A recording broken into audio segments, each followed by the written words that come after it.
A'udzu billahi minasyaitonir rajim. Bismillahirrahmanirrahim. Wal fajri wa layalin 'ashr. Wasyaf'i wal watr. Wal laili idza yasr. Hal fi dzalika qasamul lidhi hijr. Wal fajri demi waktu fajar. Wa layalin 'ashri demi malam yang 10. Wasyaf'i wal watri demi yang genap dan yang ganjil. Walaili idza yasri demi malam apabila berlalu. Hal fi dzalika qasamul lidhi hijr. Apakah pada yang demikian itu terdapat sumpah yang dapat dicerna orang-orang yang berakal. Ma'asyiral muslimin yang dimuliakan Allah Subhanahu wa taala. Di dalam ayat ini Allah Subhanahu wa taala bersumpah dengan waktu fajar. Sekali lagi saya ulang-ulang, kaidah sumpah dalam Al-Quran, apabila Allah Subhanahu wa ta'ala bersumpah dengan makhluk, berarti makhluk itu punya keistimewaan di hadapan Allah. Dan paling banyak dalam Al-Quran itu Allah bersumpah dengan waktu, karena waktu inilah yang akan ditanya. Nabi SAW bersabda, la tazulu qadama 'abdin hatta yus'al an arba'. Tidak akan bergeser kaki anak Adam sampai ditanya 4 perkara. Semua bicara waktu. Pertama, an umrihi fima abna, tentang umurnya, kemana dia habiskan. Yang kedua, wa an syababihi fima abla, tentang masa mudanya, kemana dia lampiaskan. Ketiga, an ilmihi fima amila fi, tentang ilmunya, sudahkah ia amalkan. Dan mencari ilmu butuh waktu, mengamalkannya juga butuh waktu. Wa an malihi min aina iktasabahu wa fima anfaqahu, tentang hartanya dari mana dan kemana dia belanjakan. Mencari harta juga butuh waktu. Artinya bahwa waktu ini akan ditanya. Makanya dalam Al-Quran paling banyak Allah bersumpah dengan waktu. Wadduha, demi waktu duha. Wal asri, demi waktu asar. Di sini wal fajri, demi waktu fajar. Ma'asyiral muslimin yang dimuliakan Allah Azza wa Jalla, mungkin saya akan sedikit panjang lebar bicara tentang waktu fajar, karena banyak rahasia di waktu fajar ini, walaupun sebagiannya sering saya jelaskan. Kenapa Allah Subhanahu wa ta'ala sampai bersumpah dengan waktu fajar? Setiap umat itu punya permulaan hari, dan permulaan hari bagi umat Islam itu waktu fajarnya. Disinilah Allah Subhanahu wa ta'ala pertama kali menurunkan wahyu kepada Rasul di Gua Hira. Kapan? Di waktu fajar. Artinya di waktu inilah Al-Quran pertama kali turun ke dada Rasul. Di waktu ini pula Jibril turun menemui Rasul. Dan di waktu ini pula permulaan kebenaran muncul di tengah-tengah kegelapan jahiliyah. Makanya waktu fajar, waktu yang luar biasa. Di waktu fajar ini pula sejarah bermula masuk Islamnya kalangan jin. Ketika Allah Subhanahu wa ta'ala berfirman, wa id sarafna ilaika nafaran minal jinni yastami'unal qur'ana. Ingatlah ketika kami palingkan kepada wahai Muhammad sekelompok dari kalangan jin yang mendengar Al-Quran. Dan dalam surah Jin, Qul uhiya ilayya annahu istama'a nafarun minal jinni faqalu inna sami'na Qur'anan ajaba. Dan telah diwahyukan kepada aku bahwa sekelompok jin itu mereka mendengar Al-Quran, dan mereka mengatakan dengan Al-Quran itu amanna bih, kami beriman. Artinya sejarah kaum jin yang beriman kepada Nabi SAW dan Islam itu dimulai waktu fajar. Karena 7 jin nasibin yang dari Yaman itu, yang diutus oleh iblis untuk mencari rahasia kenapa jin tidak bisa naik ke langit. Karena ketika itu difungsikan bintang-bintang untuk melempar syaitan. Rupanya jin yang diutus iblis ini nyasar ke kebun kurma, dalam riwayat ke pasar Ukat. Lah ketika itu Nabi SAW sedang salat fajar, maka mereka mendengar Al-Quran dan beriman. Jadi waktu fajar awal permulaan bangsa jin beriman, dan dengan sebab itulah kemudian Islam menyebar di kalangan jin. Ma'asyiral muslimin yang dimuliakan Allah Subhanahu wa ta'ala. Dan waktu fajar juga Allah Subhanahu wa ta'ala di sini bersumpah dengan kata-kata wal fajri, demi waktu fajar. Waktu fajar adalah satu di antara sekian tanda kebesaran Allah yang Allah Subhanahu wa ta'ala firmankan, Qul ara'aitum in ja'alallahu 'alaikumul laila sarmadan ila yaumil qiyamah. Bagaimana pendapat kalian kalau seandainya Allah Subhanahu wa taala jadikan malam itu sepanjang masa sampai kiamat, tidak terbit fajar? Allah katakan, a ilahun ma Allah, apakah di sana ada Tuhan selain daripada Allah Subhanahu wa taala yang bisa mendatangkan cahaya? Kan tidak ada kecuali Allah. Jadi waktu terbitnya fajar itu artinya permulaan waktu siang, dan itu tanda kuasa Allah Subhanahu wa taala yang bisa merubah malam menjadi siang. Ini kuasa Allah Subhanahu wa taala. Kemudian juga waktu fajar ini juga adalah permulaan ibadah manusia, di mana bagi orang-orang yang berpuasa, setat dia puasa ketika terbit fajar. Sudah tidak boleh makan, tidak boleh minum, menahan hal-hal yang dilarang bagi orang yang berpuasa. Kemudian juga setat awal sholat fajar, yang banyak keistimewaan, nanti saya akan jelaskan. Masyarul muslimin yang dimuliakan Allah Subhanahu wa taala, tentu yang dimaksud fajar di sini, karena fajar kan ada dua ya. Ada fajar kadzib, ada fajar shadiq. Fajar kadzib itu maksudnya fajar dusta. Cahayanya masih ada di langit, belum sampai ke bumi. Tapi kalau fajar shadiq, cahayanya sudah sampai di bumi, menerangi atap-atap, jalan-jalan, gang dan yang sebagainya. Itulah yang kita maksud fajar yang kedua, fajar shadiq, atau lebih dikenal dengan waktu subuh. Kita tahu bahwa waktu subuh itu adalah waktul harakah, waktu bergeraknya manusia. Makanya ketika Allah Subhanahu wa taala menyebut kalimat walaili id adbar, kemudian was-subhi idza asfar, ya. Perhatikan kalimat id di sini. Walaili id adbar. Kalimat id dan waktu malam ketika adbar berlalu. Id menggunakan sukun. Tapi ketika Allah Subhanahu wa taala menyebut kalimat subuh, was-subhi idza, menggunakan harakat di sini, fathah, idza asfar, ketika mulai terang. Kenapa Allah Subhanahu wa taala mensukun kalimat id ketika bicara malam dan membuat harakat idza ketika bicara siang, bicara subuh, permulaan siang? Karena memang malam itu adalah tempat sukun. Apa sih arti sukun itu? Sukun itu artinya tenang. Malam itu tempat tenang, tempat tidak boleh orang bergerak, karena malam itu banyak bahaya yang mengancam. Makanya kita disuruh beristirahat di rumah. Makanya Allah Subhanahu wa taala mengatakan min syarri ghasiqin idza waqab. Kita disuruh berlindung dari malam apabila sudah mulai gelap. Karena kejahatan di malam hari itu banyak sekali. Makanya kita disuruh untuk diam di rumah supaya jangan terkena dengan kejahatan itu. Karena malam itu tempat sukun. Sukun itu artinya tempat tenang, istirahat, gitu ya. Tetapi ketika Allah bicara tentang subuh, tidak menggunakan sukun, tetapi menggunakan harakat, idza asfar. Dan harakat itu artinya bergerak, ya. Karena permulaan bergeraknya manusia itu di waktu subuh. Begitulah Allah Subhanahu wa taala jadikan siang untuk bergerak, dan Allah jadikan malam untuk sukun tenang. Allah katakan waja'alna an-nahara ma'asha waja'alna al-laila libasa waja'alna an-nahara ma'asha, dan kami jadikan malam itu untuk pakaian selimut bagi kalian, sebagaimana Allah jadikan siang itu untuk mencari maisha. Makanya Allah juga membuat suasana dibedakan. Kalau suasana malam itu cenderung dingin, ya kan, cenderung dingin karena tidak ada matahari, sehingga cocok untuk istirahat, ya. Tapi kalau siang Allah buat matahari sehingga panas, sehingga cocok untuk bergerak. Dan permulaan pergerakan manusia itu di waktu subuh. Makanya para ulama mengatakan selambat-lambatnya seorang muslim bangun itu di azan pertama. Karena azan subuh 2 kali. Ya, azan subuh itu 2 kali kan. Azan pertama itu untuk membangunkan sholat subuh, dan azan kedua itu untuk sholat subuh. Selambat-lambatnya seorang mukmin itu bangun di azan pertama.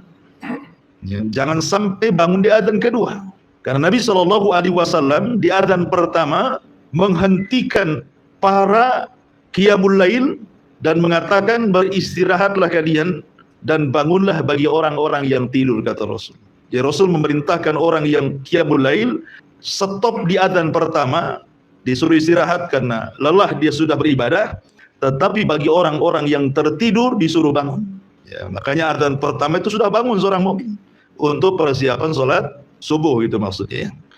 Ma'asyiral muslimin yang dimuliakan Allah Azza wa Jalla, dalam hadis Bukhari riwayat Abdullah ibn Abbas radhiyallahu anhuma, Nabi sallallahu alaihi wasallam mengatakan, nusirtu bis saba wa uhlikatil adu bid dabur.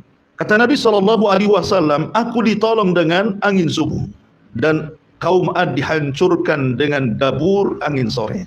Di sini menunjukkan bahwa terkadang angin itu ada angin yang membawa rahmat, ada angin yang membawa azab. Kapan angin itu membawa rahmat? Ketika di waktu subuh. Itu angin membawa rahmat yang disebut dengan angin sobah. Syurul muslimin yang dimuliakan Allah Subhanahu wa taala.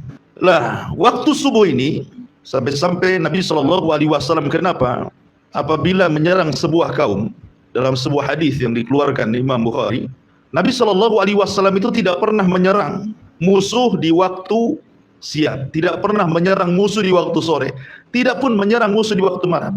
Nabi kalau menyerang musuh itu menunggu waktu subuh. Ya, menunggu waktu subuh. Jadi apabila kemudian di sebuah daerah yang hendak diserang itu dia mendengar suara azan, maka Rasul tidak akan menyerang. Berarti daerah itu dianggap daerah muslim.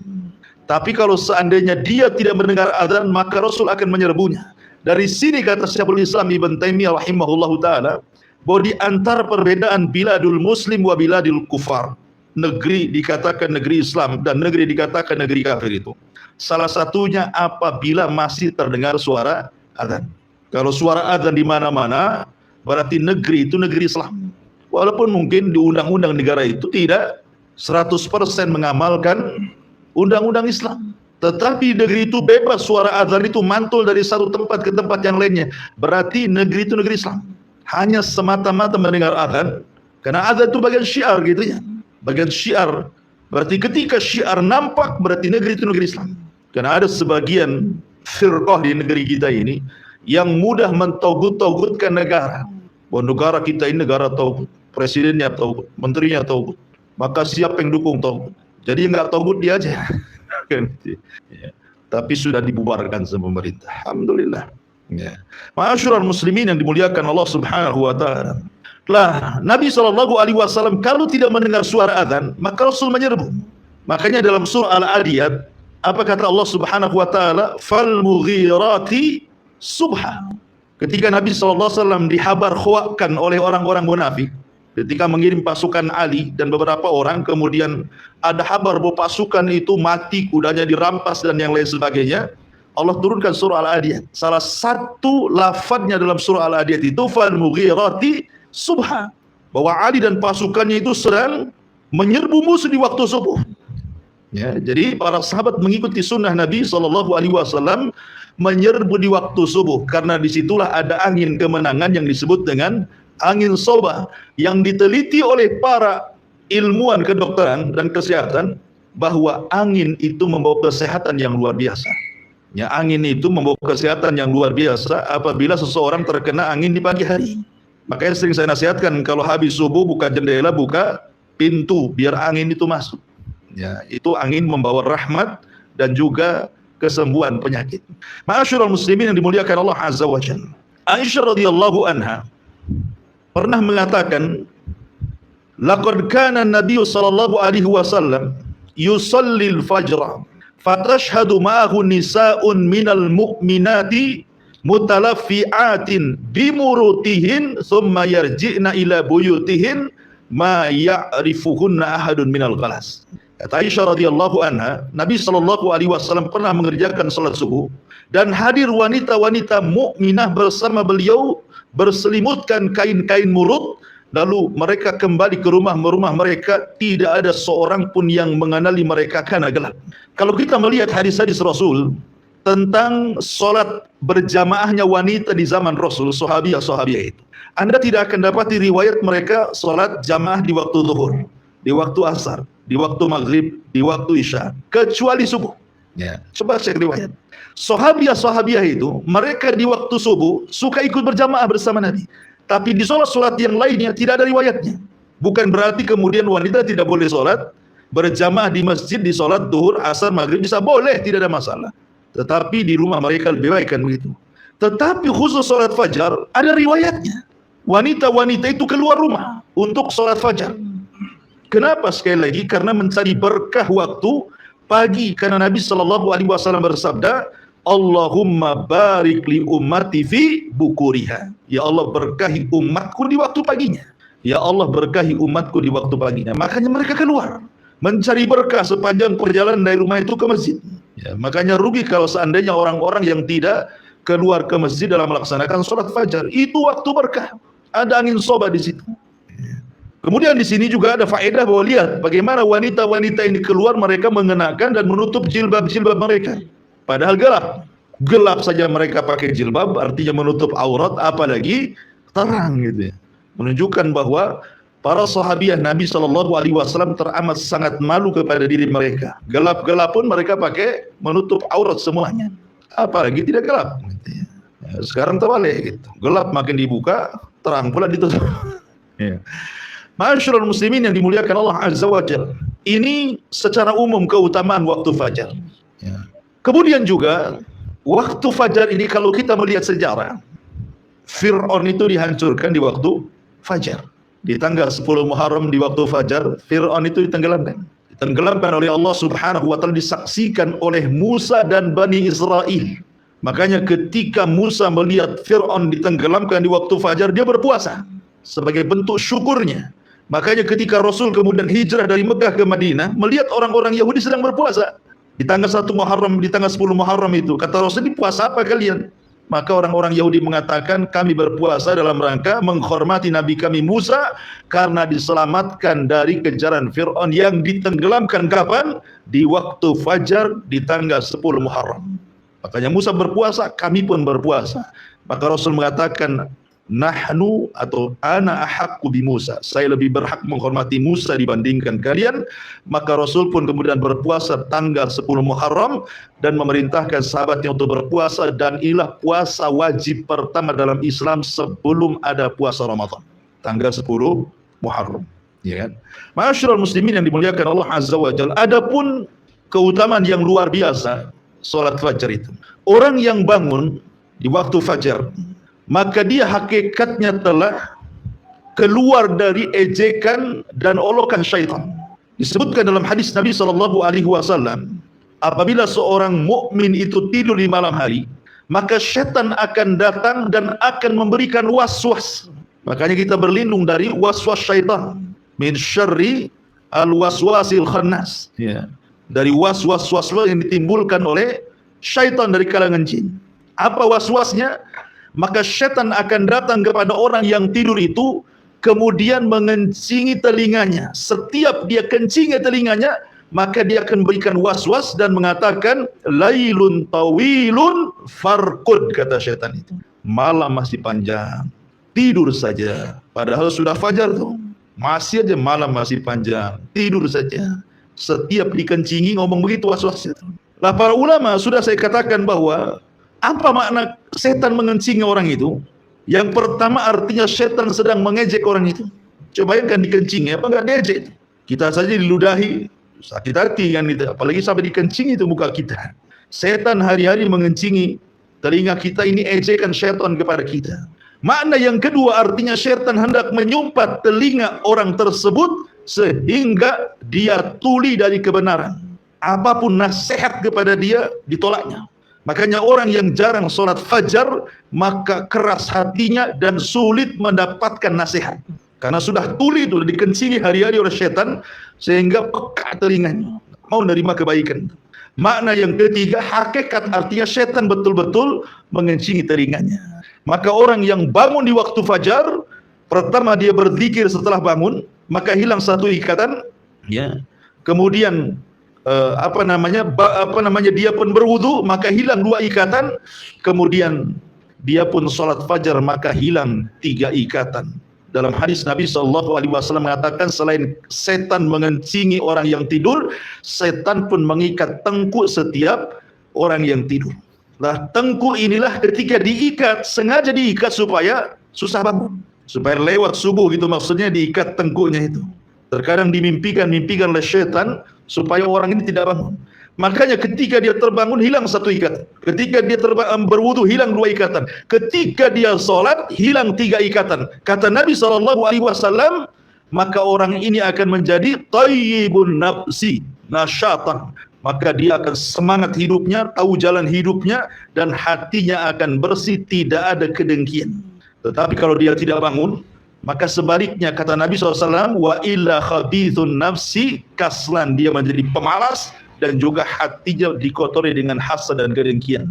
Bahkan sebagian para ulama mengatakan khabithun nafsi artinya akan banyak masalah-masalah yang menimpa tanpa tahu apa sebabnya. Jadi orang yang tidak pernah sholat subuh itu akan banyak masalah itu. Ya. Masyaallah muslimin yang dimuliakan Allah Azza wa Jalla. Adapun tentang khususnya sendiri, ya, bahwa waktu fajar itu ada sholat fajar. Sholat fajar ini juga banyak keistimewaan, luar biasa. Di mana Allah Subhanahu wa taala akan berikan cahaya di wajahnya. Tidak mesti harus hitam jidatnya, tidak. Ya. Tetap Allah Subhanahu wa taala berikan cahaya bukan hanya di dunia saja, tapi juga di akhirat. Karena Nabi SAW mengatakan, basyaril masyaina fi dzulumatil laili bin nuri tama yaumal qiyamah. Kabar gembirakan kepada orang-orang yang berjalan di malam hari, maksudnya untuk melaksanakan fajar, bahwa dia akan mendapatkan cahaya yang sempurna pada hari kiamat. Dan itu yang kita inginkan. Karena ketika orang itu meniti titian siratal mustaqim, yang paling dihajatkan itu cahaya. Ya. Itulah yang paling dihajatkan ketika meniti siratal mustaqim. Orang yang sholat fajar, dia akan diberikan cahaya sempurna. Sehingga dia bisa menyeberangi titian dengan sempurna. Kemudian juga, tidak ada pahala yang dilipat gandakan dalam sholat, kecuali sholat fajar dan asar.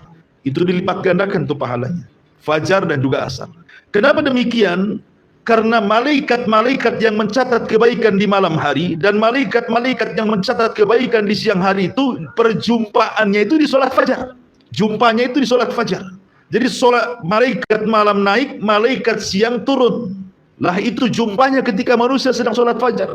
Makanya Nabi SAW mengatakan ketika Allah Subhanahu wa taala bertanya kepada para malaikat yang mencatat kebaikan di malam dan siang itu, ma taraktum ibadi, sedang apa kau tinggalkan hamba-hambaku? Maka kemudian malaikat-malaikat siang dan malam mengatakan, atainahum wa hum yusallun wa taraknahum wa hum yusallun. Kami datang mereka sedang sholat, kami tinggalkan mereka sedang sholat. Artinya sholat fajar dicatat oleh malaikat malam plus dicatat oleh malaikat siang, didobelkan pahalanya. Apalagi kemudian di antara sebab orang itu mudah masuk surga adalah orang yang menjaga sholat fajar. Kata Rasulullah SAW, man hafadha ala baradaini dakhalal jannah. Siapa yang menjaga dua sholat maka dijamin masuk surga. Maksudnya kata para ulama, baradaini di sini sholatul fajri wa sholatul asri. Sholat fajar dan sholat asar. Ya, jadi sholat fajar salah satunya adalah penjamin orang masuk surga. Bahkan lebih daripada itu, kata Nabi SAW, man shallal fajri fi jama'atin thumma qa'ada yadhkurullaha hatta tatlu asy-syamsu thumma shalla rak'ataini kanat ka ajri hajjatin wa umratin tamman. Barang siapa yang sholat fajar berjamaah, tentu di masjid, kemudian dia setelah itu berduduk mengingat Allah Subhanahu wa taala sampai terbit matahari, kemudian dia sholat 2 rakaat syuruk, apa pahalanya? Seperti haji dan umrah secara sempurna. Dan itu tidak dapati dalam sholat-sholat yang lainnya. Mendapatkan ibadah haji dan umrah loh, tanpa harus pergi ke Mekah sana, itu kan luar biasa. Hanya duduk setelah sholat fajar sampai terbit matahari, itu pahalanya sudah luar biasa. Bahkan lebih daripada itu, orang yang sholat fajar, maka dia akan mendapatkan perlindungan sampai waktu sore hari. Fi dhimmatillah. Kata Nabi SAW, man shalla subha fahuwa fi dhimmatillah. Barang siapa yang sholat subuh, bahkan 1 hari itu dia mendapatkan jaminan perlindungan Allah. Artinya kalau dia sholat subuh, betul-betul sholat subuh, berarti tidak perlu takut dalam siang itu. Tidak perlu takut dari orang yang hasad apabila hasad. Tidak perlu orang takut apabila orang sedang menyihir apabila dia menyihir. Tidak perlu orang takut apabila orang sedang dengki, sedang menzalimi, dan begitu seterusnya. Karena orang ini mendapatkan naungan dan perlindungan Allah kalau dia betul-betul melaksanakan sholat subuh. Ini jaminan dari Nabi SAW, man shalla subha fahuwa fi dhimmatillah. Barang siapa yang sholat subuh berarti satu hari itu dia dalam lindungan Allah Subhanahu wa taala.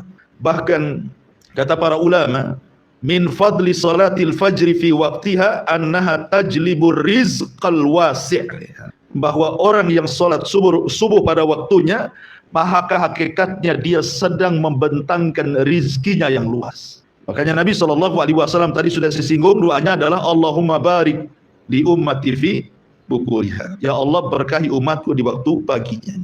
Makanya lihat para sahabat Nabi SAW ketika mereka meninggalkan sholat subuh pada waktunya, walaupun satu kali seumur hidupnya, itu menjadi penyesalan sampai wafatnya. Itu sahabat Nabi itu. Jadi dia tidak sholat subuh pada waktunya satu kali seumur hidupnya, tapi menjadi penyesalan sampai wafatnya. Anas bin Malik radhiyallahu anhu yang pernah saya ceritakan, ketika menyerbu satu daerah di bawah kekuasaan Persia, namanya Tustar, kota terbesar juga di bawah kekuasaan Persia. Di zaman Umar bin Khattab radhiyallahu anhu, Umar mengutus para sahabat untuk menaklukkan Tustar. Subhanallah. Orang-orang Persia sama dengan orang Yahudi suka membuat benteng, sehingga untuk menghancurkan benteng itu sulit banget. Ya. Sehingga para sahabat kewalahan sampai sebulan, 2 bulan, 1 tahun lebih, sampai 1,5 tahun loh, untuk merobohkan benteng itu tidak bisa. Karena musuh itu selalu memanah menombak dari atas, sehingga tidak bisa mendekati benteng. Sampai 1,5 tahun loh. Bayangkan pengepungan yang cukup lama itu bisa membuat kekalahan loh, karena namanya orang ngepung itu perlu biaya, perlu makan, perlu istirahat, dan begitu seterusnya kan gitu. Tapi Allah Subhanahu wa taala takdirkan benteng itu roboh di waktu fajar. Subhanallah. Benteng itu roboh di waktu fajar. Karena waktu fajar itu waktu lengahnya manusia, lagi ngantuk-ngantuknya kan gitu. Robohlah benteng itu. Masuklah tentara kaum muslimin, kemudian mampu menaklukkan Tustar dalam waktu sesingkat-singkatnya. Mulai terbit fajar sampai terbit matahari, kalah Tustar itu. Padahal ngepungnya 1,5 tahun tuh. Gitu ya. Naklukannya hitungan jam. Setelah kemudian para sahabat menaklukkan Tustar dan matahari sudah terbit, baru kemudian mereka sholat subuh setelah matahari meninggi. Artinya mereka sholat subuh di luar waktu. Dan ini pernah dilakukan Rasul ketika perang Ahzab, kan? Rasul harus menjaga parit, sebab kalau tidak dijaga musuh itu akan meloncat dengan kuda-kuda mereka, sehingga Rasul tidak bisa meninggalkan untuk melaksanakan sholat. Meleng aja sedikit kuda masuk, makanya Rasul harus terus fokus gitu ya, sampai akhirnya di waktu maghrib Rasul dan sahabat belum sholat asar. Ketika datang waktu maghrib baru Rasul dan sahabat sholat asar. Artinya Rasul pun pernah melaksanakan sholat di luar waktu karena peperangan kan itu. Anas bin Malik radhiyallahu an apabila disebutkan perang Tustar selalu menangis. Kenapa? Sampai ditanya, bukankah perang Tustar Allah menangkan? Kenapa engkau menangis, wahai Anas? Kata Anas bin Malik radhiyallahu an, aku tidak menyesali perang Tustar.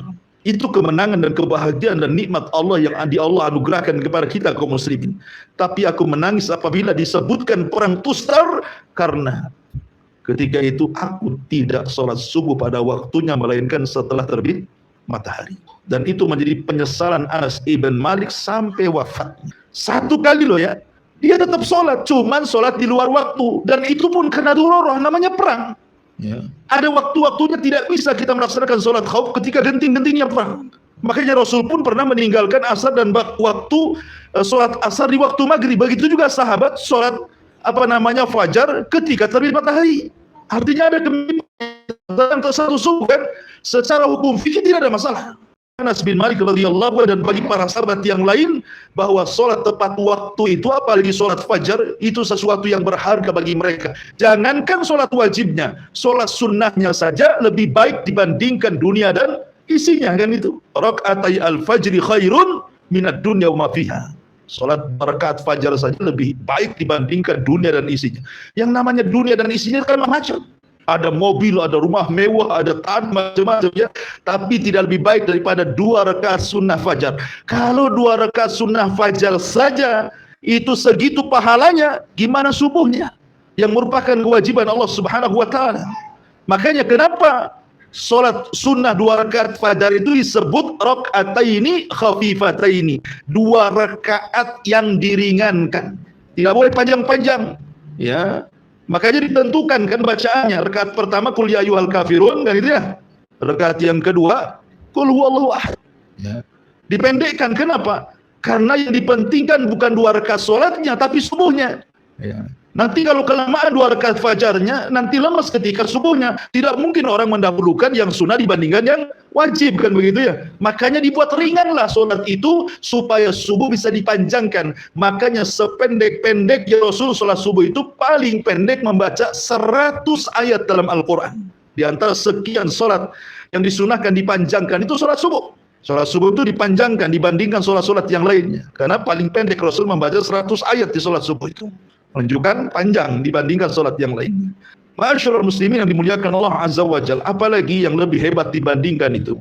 Orang yang menjaga sholat fajar, ikhwan, itu akan mendapatkan kenikmatan yang paling besar dari semua nikmat yang ada di dunia dan semua nikmat yang ada di surga. Dia akan mendapatkan kenikmatan yang lebih besar dibandingkan semua nikmat yang ada di bumi. Bahkan semua nikmat yang ada di surga. Apa itu? Ru'yatullah, memandang wajah Allah. Ketika Nabi SAW berkumpul bersama para sahabatnya, kemudian melihat bulan purnama, apa kata Rasulullah? Kata Nabi SAW, innakum satarawna rabbakum kama tarawna hadzal qamar la tudamuna fi ru'yatihi fa istata'tum alla taghlibu ala salati qabla tulu'i syamsi wa qabla ghurubiha faf'alu, kata Rasulullah. Kalian akan melihat Rabb kalian sambil melihat bulan, kata Rasul. Kalian akan melihat Rabb kalian seperti kalian melihat bulan itu, tidak berdesak-desakan. Ya kan, kalau lihat bulan kan nggak berdesak-desakan kan, karena tinggal nengok aja ke atas nampak bulan kan. Rasul ingin menyamakan cara melihat, bukan Allah seperti bulan, bukan, cara melihat. Ya. Kemudian kata Nabi SAW, kalau kalian ingin, ya, alla taghlibu ala salati qabla tulu'il fajri wa qabla ghurubihi faf'alu. Kalau kalian ingin melihat Allah Azza wa Jalla, ya, maka jangan pernah terkalahkan untuk melaksanakan salat sebelum terbit matahari, maksudnya subuh, dan sebelum terbenam matahari, waktu artinya salat asar. Orang yang menjaga 2 salat ini sebab terbesar kita mendapatkan kenikmatan yang jauh lebih nikmat dibandingkan surga itu sendiri, apalagi nikmat dunia berupa ru'yatullah Azza wa Jalla, melihat dan memandang wajah Allah Subhanahu wa taala. Ma'asyiral muslimin yang dimuliakan Allah Subhanahu wa taala. Kemudian juga waktu fajar ini salah satunya adalah salatul fajri taqi min adzabillahi wa ghadabi wa iqabi. Bahwa salat fajar itu bisa menghindarkan dari azab Allah, kemarahannya, bahkan iqabnya. Dan salatul fajar min asbabin najati minan nar. Salat fajar itu diantara penyebab seseorang terhindar dari neraka. Tentu ada beberapa perkara yang membantu kita untuk bangun di waktu fajar. Secara global ada 5. Yang pertama, jangan lupa baca doa sebelum tidur. Karena itu hal yang bisa membangunkan kita di akhir malam. Kemudian yang kedua, jangan bermaksiat sebelum tidur. Karena maksiat itu yang membuat orang tidak bisa bangun di waktu subuh. Kemudian yang ketiga, berusaha untuk membayangkan keistimewaan sholat fajar. Yang sudah saya jelaskan. Kalau bangun di sholat fajar itu waktu yang sangat istimewa. Orang kalau sudah tahu keutamaannya pasti ingin mengejarnya. Maka rasakan keutamaan sholat fajar supaya mudah bangun. Kemudian yang keempat, al-hirsu ala nafsi sifatil munafiqin ala nafsi. Berusaha, kalau saya tidak bangun subuh berarti ada sifat munafik dalam dada saya. Saya tidak hendak jadi munafik. Maka dia akan berusaha untuk bangun. Kemudian yang terakhir tentu kita bisa minta tolong kepada, kalau yang sudah punya istri atau pasangan, atau kita bisa minta tolong pada handphone gitu ya, dibuat alarm gitu ya, supaya mudah bangun. Makanya di sini karena sedemikian rupa pahala ibadah di waktu fajar ini, dan waktu fajar sendiri adalah waktu yang sangat istimewa, makanya Allah Subhanahu wa taala bersumpah wal fajri, demi waktu fajar. Ini yang pertama. Kemudian Allah mengatakan walayalin ashri. Layalin ashri. Ada 4 pentiran. Layalin ashri, malam yang 10 itu apa saja? Yang pertama, malam yang 10 itu artinya menurut saya Imam Ibn Utsaimin rahimahullahu ta'ala, dan ini yang dikuatkan pendapatnya oleh beliau, maksudnya malam 10 di sini artinya 10 malam akhir Ramadan. Tanggal 20 Ramadan sampai selesai disebut Ashrul Awakhir, malam-malam akhir Ramadan, 10 awal Ramadan. Kenapa Allah Subhanahu wa taala jadikan sumpah? Karena di 10 malam akhir Ramadan terdapat malam terbaik dalam setahun yang disebut dengan Lailatul Qadar. Makanya dijadikan sumpah walayalin asyri. Ini satu pendapat. Pendapat yang kedua, maksudnya layalin asyri di sini artinya 10 awal bulan Dzulhijjah. Diitlaqkan malam mencakup siang. Ya, jadi kalimat malam tidak mesti harus malam, bisa juga disebut siang, karena dalam bahasa Arab ini terkadang kalimat yang sama, contoh namanya baina likulli adzanaini salatun, baina kulli adzanaini salatun, di antara dua adzan itu ada salat.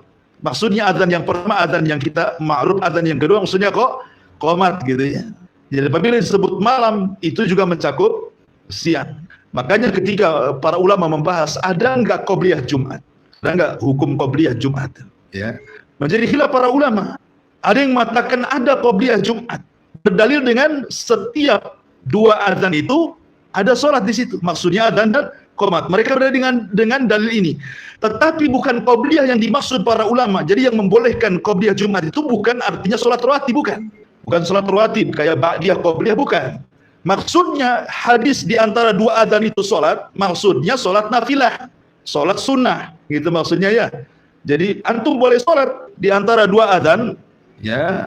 Kalau maunya untuk menghindari fitnah kan gitu, kita di mana, kadang-kadang kalau kita duduk terfitnah pula kan. Jadi kita melaksanakan sholat sebelum Jumat itu bukan rawatib, ingat ya, bukan rawatib, tetapi sholat sunnah. Dalilnya ini di antara dua adzan itu ada sholat maksudnya ya. Dan adzan pertama, adzan itu ya adzan yang kedua itu maksudnya qomat. Ya, ini bagi yang berpendapat bolehnya sholat sebelum Jumat, tetapi bukan rawatib niatnya. Ini yang kita katakan, kalau mereka mengatakan qobliyah, kita katakan tidak ada qobliyah sebelum Jumat. Tidak ada. Ya, tidak ada hadisnya. Adapun hadis ini bukan bicara qobliyah, bicara tentang sholat nafilah, sholat sunnah, karena keumuman hadis di antara dua adzan itu ada sholat di situ. Ya, kalaupun kita sholat sebelum Jumat, bukan qobliyah, sekali lagi bukan qobliyah ya, tapi itu nafilah, mengambil keumuman hadis ini, maksudnya begitu. Ataupun sholat mutlak, mulai datang ke masjid antum sholat 2 rakaat salam tanpa dibatasi.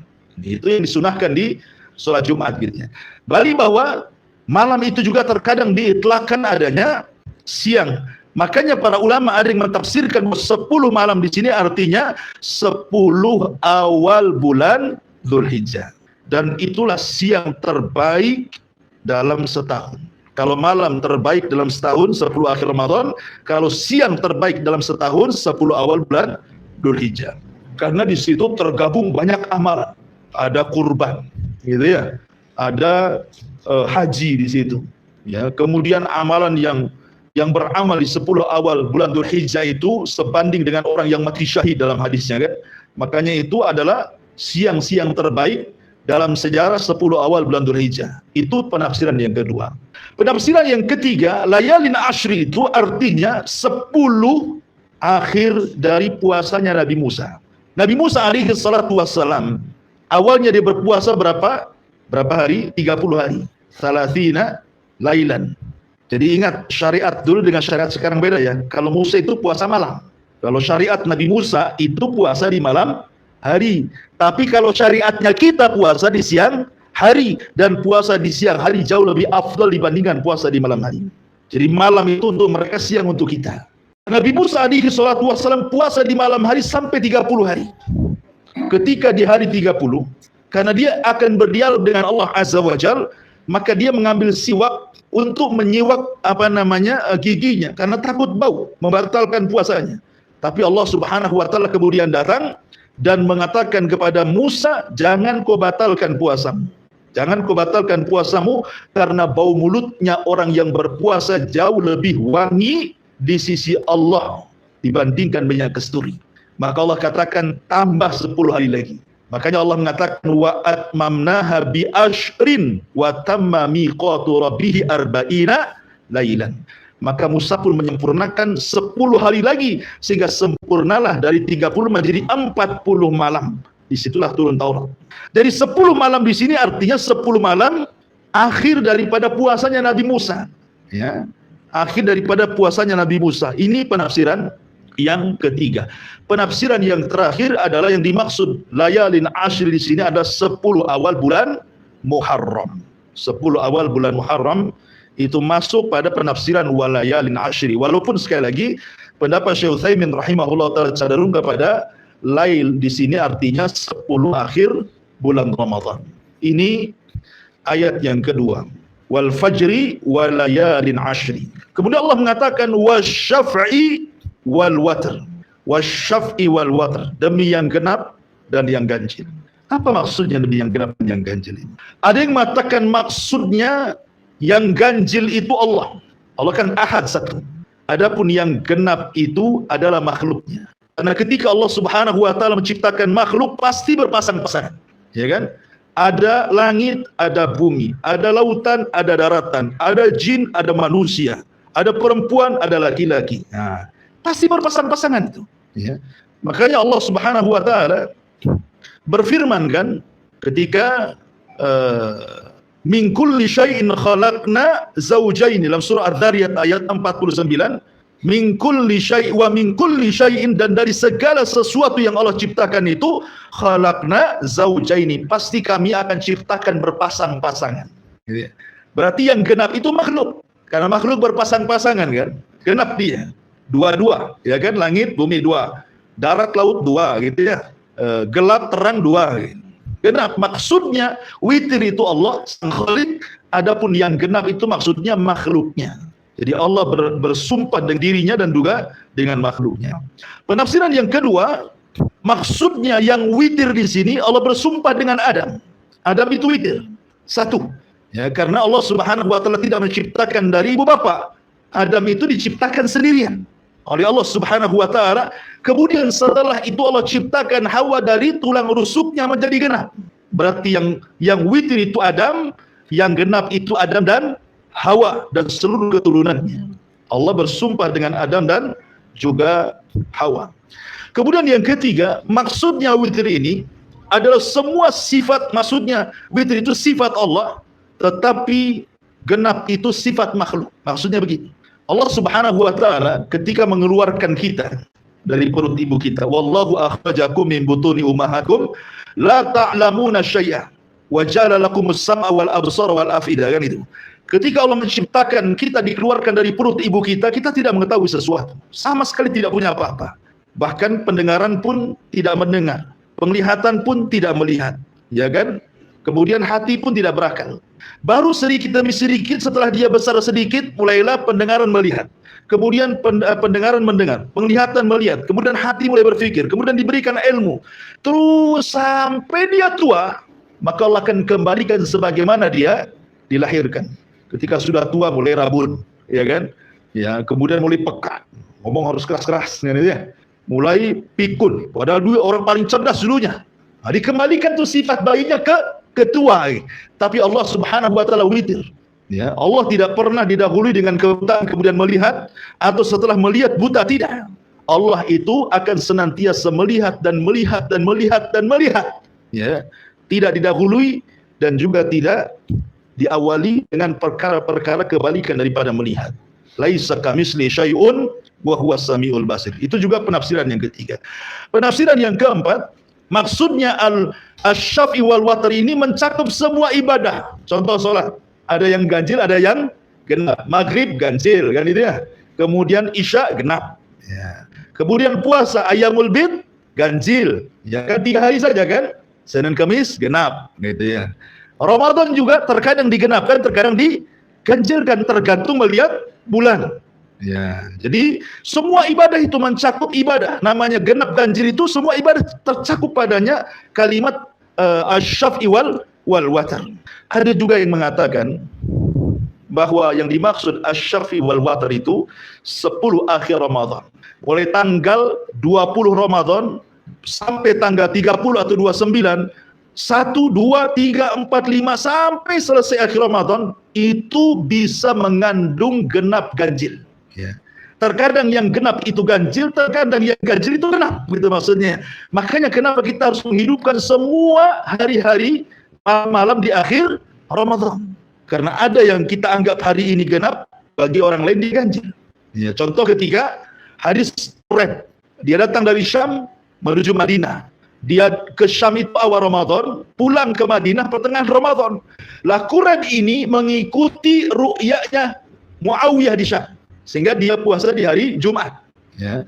Ketika sampai di kota Madinah berjumpa dengan Ibnu Abbas, rupanya Madinah memulai puasa di hari Sabtu. Kemudian kata Quraib, tidak cukuplah Muawiyah melihat. Ya. Kenapa kau tidak ikut Muawiyah sana gitu maksudnya? Kata Abdullah ibn Abbas, beginilah yang diperintahkan Rasul. Apabila tidak melihat bulan berarti digenapkan. Makanya kami puasanya Sabtu, mereka Jumat. Ketika kita anggap ini ganjil, di sana dianggap genap. Dan sebaliknya begitu. Ya. Jadi ada yang mentafsirkan juga seperti itu. Itulah wasyaf'i wal watr. Kemudian Allah mengatakan wal laili idza yasri, dan demi malam apabila telah berlalu.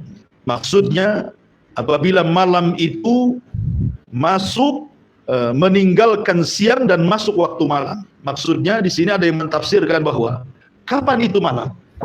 Ada yang mengatakan malam itu dimulai dari waktu asar.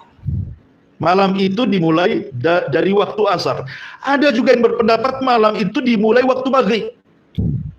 Adapun malam yang dimulai waktu asar, karena hadis Nabi SAW tentang ta'aqub al-malaika, pergantian malaikat siang malam yang mencatat kebaikan, berjumpanya di waktu sholat asar. Ya, jadi malaikat malam yang akan mencatat amalan kebaikan kita di malam hari itu, mereka turun di waktu asar. Berarti asar itu waktu malam bagi ta'aqubatil malaika. Ya, pergantian malaikat siang dan malam dimulai waktu asar. Disitulah waktu dicatatnya dua pahala malaikat siang dan malam. Makanya sebagian ulama mengatakan malam itu dimulai waktu asar. Berarti kalau kita cerita tentang i'tikaf, berarti maksudnya di waktu asar. Ketika kita bicara tentang Lailatul Qadar, berarti Lailatul Qadar itu dimulai di waktu asar. Gitu maksudnya. Bagi pendapat ini. Ya. Pendapat yang kedua, tidak, malam itu di waktu maghrib. Ketika terbenam matahari itulah malam. Ya, itulah malam gitu. Jadi ada dua pendapat tentang apa itu malam. Ya, malam itu maksudnya setelah maghrib, karena disitulah ada waktu sholat maghrib. Nanti terus ke malam lagi ada isya, ke malam lagi ada witir, ya setelah isya sampai sepertiga malam sampai subuh. Jadi banyak amalan di malam hari. Dan saya sudah jelaskan bahwa ibadah di malam hari lebih afdal dibandingkan ibadah di siang hari. Makanya Allah jadikan sumpah malam itu dalam suratul Fajr. Kemudian yang paling utama tentu di malam hari adalah 10 akhir atau sepertiga akhir malamnya. Kan malam itu kan ada permulaan, ada pertengahan, ada akhir. Yang paling utama dari malam itu adalah akhir malam, sepertiga malam akhir. Disinilah rahasia rizki, rahasia berkah, rahasia umur, rahasia macam-macam di sini. Ya, ketika Allah turun ke langit dunia, kemudian mengatakan siapa yang minta ku kasih, siapa yang berdoa ku kabulkan, siapa yang minta ampun ku ampuni. Maka kalau orang bangun di sepertiga malam, mintalah sesuatu yang akan berlalu setelah terbit fajar sampai terbenam matahari kembali. Disitulah rahasianya, ya, di sepertiga malam akhir. Dan yang terakhir Allah mengatakan di sini, hal fi dzalika qasamul lidzi hijr. Apakah pada yang demikian itu terdapat sumpah yang dapat diterima orang-orang yang berakal? Tentu orang yang berakal akan memanfaatkan hal-hal yang sudah saya jelaskan di sini. Ya, betapa banyak keutamaan waktu fajar, 10 malam, ya kan? Kemudian asy-syafi wal watr dan ibadah-ibadah di malam hari. Tentu kalau dia berakal akan mengambil pelajaran dari itu semuanya. Kecuali orang yang tidak berakal tentu tidak akan mengambil dari sumpah-sumpah Allah yang 4 ini. Wallahu alam, ini diantara surah Al-Fajr ayat 1 sampai 5. Insyaallah kita lanjutkan di minggu depan surat Al-Fajr lanjutannya.